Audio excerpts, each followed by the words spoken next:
السلام علیکم ناظرین، آپ دیکھ رہے ہیں جیو کا ڈرامہ سیریل بجو، جس میں آپ نے دیکھا کہ جواد جب آتا ہے بجو کے پاس یعنی کہ مسرت کے پاس، تو مسرت کہتی ہے کہ مجھے اس بات کی بہت دکھ ہے، لیکن اس بات پر مجھے خوش بھی بہت ہوں کہ میری وجہ سے تمہارے سامنے تمہاری ماں کی اصلیت آ چکی ہے اور تمہیں پتہ چل گیا کہ تمہاری ماں تمہارے اور تمہاری بچے اور بیوی کے ساتھ کیسا سلوک کرتی ہے اور وہ دل میں کیا رکھتی ہے۔ تو اس پر آگے سے جواد کہتا ہے کہ آپ بجو کیا کہنا چاہتی ہیں؟ تو اس پر وہ کہتی ہے کہ میں اس بات پر تو خوش ہوں کہ میری آپ کے ساتھ شادی نہیں ہوئی، لیکن میں آپ کو ایک بات کہنا چاہتی ہوں کہ اب آپ کی شادی درتانہ کے ساتھ ہو چکی ہے، تو آپ اس کے ساتھ خوش رہا کریں اور اسے وہ بیوی کی مقام دیں، کیوں نہ کہ میں جانتی ہوں کہ آپ اپنی ماں کی وجہ سے اس کو وہ اس کا مقام نہیں دے رہے، کیوں نہ کہ جو آپ کی ماں کہتی ہے وہی آپ کرتے ہیں۔ تو اس پر آگے سے جواد کہتا ہے کہ ٹھیک کہہ رہی ہے مسرت کہ میں اپنی ماں کی باتوں میں آ گیا تھا اور میں دردانہ سے بہت برا سلوک کر رہا تھا، لیکن اب میں جان چکا ہوں کہ میری ماں میرے بارے میں اور میرے بھائی کے بارے میں کیا سوچتی ہے، اسی لیے اب میں جان چکا ہوں کہ میری بیوی کا مقام میرے دل میں کیا ہے۔ تو اس پر آگے سے فوراً مسرت بولتی ہے کہ آپ نے دیکھا نا کہ آپ کی ماں نے آپ کے بیٹے کو کیسے اپنی دوست کے گھر چھوڑ دیا تھا اور وہ کیا چاہتی تھی، اسی لیے میں آپ کو یہ سمجھانا چاہتی ہوں کہ اگر آپ خوش رہنا چاہتے ہیں تو اپنی بیوی اور بچے کا خیال رکھیں، یا ابل اس گھر کو چھوڑ کے یہاں سے چلے ہی جائیں تو بہتر ہے، تاکہ آپ کی زندگی میں سکون آ سکے اور اب آپ کی آنکھیں کھل جانی چاہیے کہ آپ کی ماں نے آپ کے ساتھ کیا کیا۔ یہ کہہ کر وہ وہاں سے جواد چلا جاتا ہے اور ادھر بجو خوش ہو جاتی ہے اور کہتی ہے دیکھا صبا، میں نے تمہاری ساری اصلیت تمہارے بچوں کے سامنے اب کھول دی اور ان کی نظروں میں اب تمہاری کیا قدر ہے تم جان لو گی خود۔ اور ادھر جواد سوچنا شروع ہو جاتا ہے اور پریشان ہوتا ہے کہ اب میں کیا کروں، لیکن پھر بھی اسے اپنی ماں پر ہی یقین ہے، وہ اپنی ماں سے بہت پیار کرتا ہے کیونکہ وہ اپنی ماں کا ہر کہنا مانتا تھا، جو اس کی ماں کہتی ہے وہی وہ کرتے ہیں۔ اور ادھر آپ دوسری طرف آپ دیکھیں گے کہ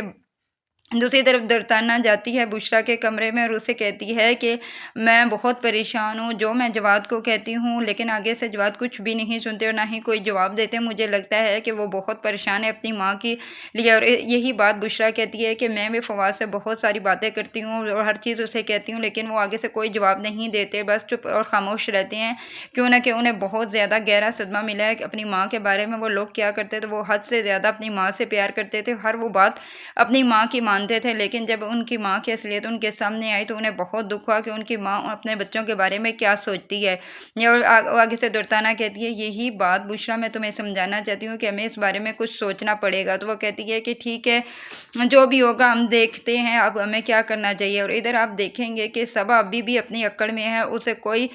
وہ نہیں دکھ نہیں ہے کہ اس کی اصلیت اس کے بچوں کے سامنے آ گئی اور اس کی اب کیا عزت رہ گئی ہے۔ جب درتانہ اس کے کمرے میں جاتی ہے تو وہ اس کو کہتی ہے کہ میں جانتی ہوں کہ تم بشریٰ اور مسرت کے ساتھ مل کر مجھے میرے بچوں کی نظروں میں گرانا چاہتی ہو، لیکن ایسا کبھی بھی نہیں ہو سکتا۔ تم جانتی ہو کہ میرے دونوں بیٹے مجھ سے کتنے پیار کرتے ہیں اور تم لوگوں کو میں بتا دوں گی کہ میرے بیٹے میرے خلاف نہیں جا سکتے، تم لوگوں کو میں بتاؤں گی کہ کیسے مسرت نے میرے خلاف چال چلی، اس نے ایک ویڈیو بنا لی اور سب کو دکھا دی اور سب لوگوں نے میرے پہ یقین نہیں بلکہ اس پر یقین کر لیا، یہ تو میں اس سے بدلہ لوں گی، اب میں ایسا اس سے بدلہ لوں گی کہ اسے سمجھ آ جائے گی کہ وہ اس نے کس کے ساتھ پنگا ڈالا ہے۔ یہ سوچ کے وہاں درتانہ خاموش ہو جاتی ہے اور کہتی ہے کہ آنٹی ایسی کوئی بات نہیں ہے، میں جانتی ہوں آپ اپنے بچوں سے بہت پیار کرتی ہیں اور اپنے بچوں کے لیے آپ نے یہ سب کچھ کیا۔ تو اس پر وہ کہتی ہے کہ اپنی بکواس بند کرو، یہاں سے دفع ہو جاؤ، میرے کمرے میں کوئی بھی نہ آئے اور میں نہیں چاہتی کہ میں دوبارہ تم لوگوں کی شکل دیکھوں۔ اور دوسری طرف آپ یہ دیکھیں گے کہ سہیل کی بیٹی اپنا گھر چھوڑ کر چلی جاتی ہے اور سہیل اور اس کی بیوی بہت پریشان ہوتے ہیں کہ وہ کہاں چلی گئی ہے، اور ان کی بیٹی اقرا اپنے ماں باپ کے رویے کی وجہ سے ان کا گھر چھوڑ کر وہ اپنی دادوں کے گھر چلی جاتی ہے۔ جب یہاں پر سہیل ہر طرف ڈھونڈ لیتا ہے اور اپنی بیوی کو کہتا ہے کہ کہاں اقرا چلی گئی، ہمیں کچھ سمجھ نہیں آ رہی، تو وہ پھر اپنی ماں کو فون کرتا ہے اور کہتا ہے کہ یہاں پر اقرا تو نہیں آئی، تو وہ کہتی ہے اس کی ماں یہاں تو نہیں آئی، وہ ہر طرف ڈھونڈ لیتا ہے، وہ کہتا ہے کہ میں جاتا ہوں ادھر سے پتہ تو کروں کہ وہ کہاں گئی۔ جب وہ راستے میں جاتا ہے تو وہ رشتے والی آنٹی سے پوچھتا ہے تو وہ کہتی ہے کہ نہیں مجھے نہیں پتہ اقرا یہاں نہیں آئی۔ جب وہ گھر جاتا ہے تو پریشان ہو جاتا ہے، اپنے ماں اور بھائی کے سامنے گر جاتا ہے، رونا شروع ہو جاتا ہے کہ اقرا کہاں چلی گئی ہے، مجھے نہیں پتہ، مجھے نہیں مل رہی۔ تو اس پر اس کی ماں کہتی ہے کہ بیٹا اقرا مل جائے گی، تم کیوں پریشان ہو رہے ہو۔ اور ادھر اس کی بیوی اپنی ماں کو فون کر دیتی ہے اور کہتی ہے کہ ماں میری بیٹی مجھے چھوڑ کر چلی گئی، مجھے نہیں پتہ وہ کہاں گئی۔ ابھی یہی باتیں ہو رہی ہوتی ہیں تو تھوڑی وہاں سے مسرت کی کال آ جاتی ہے اپنی ماں کو، اور وہ فالو کرتی ہے اور اس کی ماں کو کہتی ہے کہ ماں آپ جانتی ہیں کہ مجھے ببلو کے ماں میرے لیے ہمارے گھر رشتہ لے کر آ رہی ہے، اس لیے آپ مجھے بتائیں کہ وہ میں اسے کیا کہوں کہ وہ کب ہمارے گھر رشتہ لے کر آئے۔ تو اس کی ماں کہتی ہے کہ مجھے نہیں پتہ وہ کب لے کر آئے۔ وہ کہتی ہے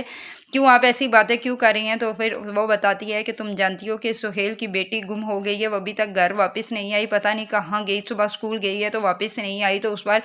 مسرت پریشان ہو جاتی ہے اور کہتی ہے کہ آپ لوگوں نے مجھے کیوں نہیں بتایا اور اب کیوں بتا رہی ہو، میں آتی ہوں ابھی جلدی سے۔ جب وہ جاتی ہیں باہر ڈھونڈ رہی ہوتی ہیں اور نہیں ملتی، تو وہ جب اس کی دادو اپنے اندر آتی ہے کمرے میں تو دیکھتی ہے کہ اقرا وہاں پر بیٹھی ہوئی ہوتی ہے، اور وہ فوراً اپنی پوتی کو گلے لگا لیتی ہے اور کہتی ہے کہ تم کہاں سے آئی ہو، یہاں کیوں چھپ کر بیٹھی ہوئی ہو؟ تو وہ کہتی ہے کہ دادو میں اپنے اسکول میں اپنے پاپا کا انتظار کرتی رہی لیکن یہ مجھے لینے نہیں آئے، بالآخر میں یہاں پر آپ لوگوں کے گھر آ گئی ہوں، میں ان لوگوں سے تنگ آ گئی ہوں، یہ میں ان کے پاس نہیں رہوں گی، میں آپ لوگوں کے پاس رہوں گی، یہ کہہ رہی ہوتی ہے۔ تو ابھی سہیل اندر آ جاتا ہے اور سہیل دیکھتا ہے اقرا کو، تو